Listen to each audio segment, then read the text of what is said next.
Ang pag-akyat sa langit ni Jesus.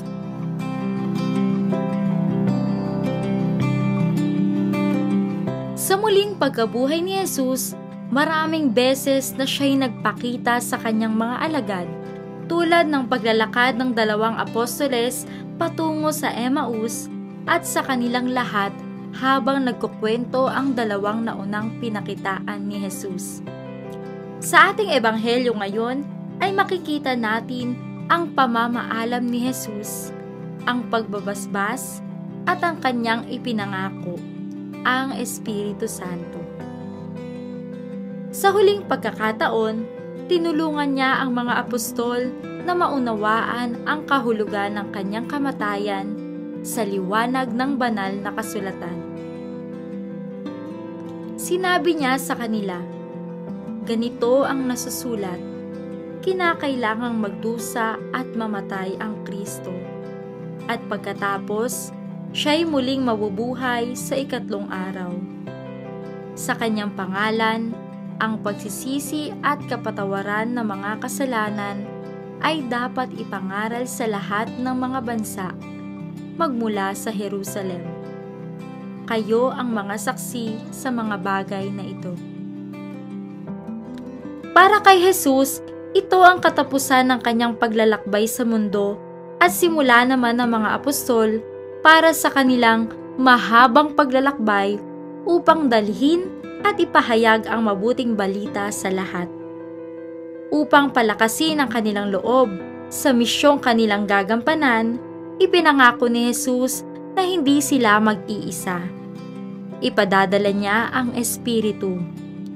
Sa pamamagitan ng Espiritu, matututunan nilang kasama pa rin nila si Jesus.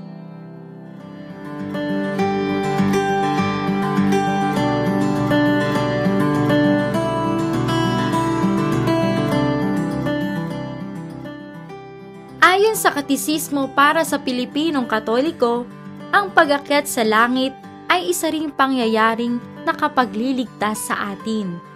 Ang pagbabalik ni Kristo sa Ama ay lubhang kailangan para sa pagsusugo ng Espiritu. Ang pag-alis ko'y sa ikabubuti ninyo. Kung umalis ako, susuguin ko ang patnubay sa inyo. Ang pag-akyat niya sa Ama ay hindi humantong sa paghihiwalay niya sa daigdig. Bagkus, lalo pa nga nitong pinatindi ang kanyang presensya sa mga disipulo niya. Ang kapistahang ipinagdiriwang natin ngayon na pag-akyat sa langit ni Jesus ay ang kanyang pag-uwi sa kanyang tahanan.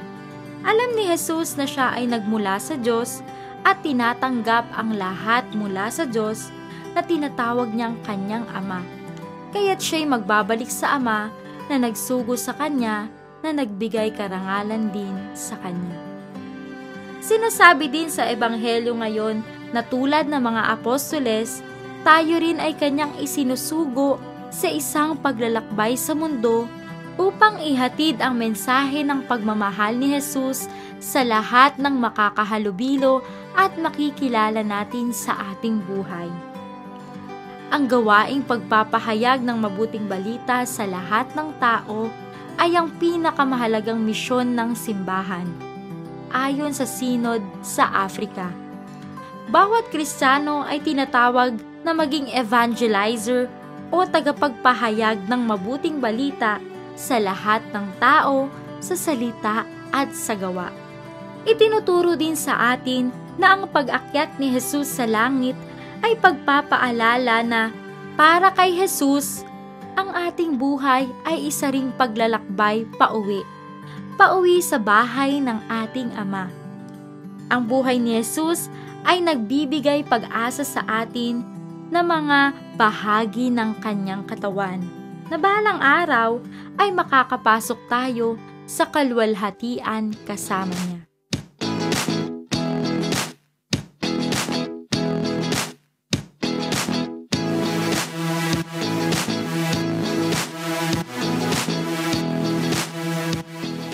Nais mo bang makasama si Jesus balang araw sa kaluwalhatian kapag natapos na ang ating paglalakbay sa mundong ito?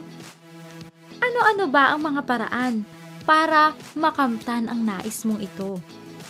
Una, sundin ang utos ni Jesus na magmahal tulad ng kanyang paraan ng pagmamahal para sa atin. Handang ibigay ang sariling buhay para sa kapakanan ng kanyang minamahal. Ikalawa, isabuhay ang diwa ng 10 utos ng Diyos na nakaugnay pa rin sa pagmamahal. Pagmamahal sa Diyos at pagmamahal sa kapwa. At ikatlo, maging mga buhay na saksi ni Jesus sa salita at sa gawa. Sa ganito, maipapalaganap natin ang pagpapakilala natin kay Jesus sa ibang tao at sa buong mundo.